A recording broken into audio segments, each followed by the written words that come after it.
NTR statue దాని గురించి actual గా ఫస్ట్ మీటింగ్ జరిగింది. ప్రజలకు ఉన్నంతలో అయినంతలో మా నాన్నగారి విగ్రహాలు లెక్క పెట్టలేనని పెట్టుకున్నారు. కొత్తగా మీ ప్రభుత్వం పెట్టవలసిన అవసరం లేదు. మంచి నాయకుడు ప్రజల గుండెల్లో ఉండాలి గాని రోడ్డు మీద బొమ్మల్లో కాదు. 1750 వరకు అవుతుంది యాక్చువల్ గా. ఎంత?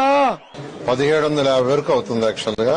ఇంకో పక్క చూస్తే ఖాళీ ఖజానా 1750 వరకు అవుతుంది యాక్చువల్ గా. ఎతికినా కూడా డబ్బులు దొరికే పరిస్థితి లేదు. అప్పు కావాలంటే ఇచ్చేవాళ్ళు కూడా లేరు. 1750 వరకు అవుతుంది యాక్చువల్ గా. ఆ 500 కోట్లు పెట్టుంటే ఒక 2 కాలేజీలు వచ్చేటివి. కమిట్మెంట్ లేని పరిపాలన ఇది. నేనైతే ఆ పని చేయను. ఇప్పుడు ఎక్కడ కొట్టాలరా నిన్ను? 1750 వరకు అవుతుంది యాక్చువల్ గా. ఆ ట్యాక్స్ పేయర్స్ మనీ కదా ఇది. ఎఫిషియన్సీ ఉండాల్సిన పని లేదా? సిగ్గులేదురా నీకు? సిగ్గులేదురా నీకు? ఊరందరికీ నీతులు చెప్తావు, నువ్వు తప్పులు చేస్తావు.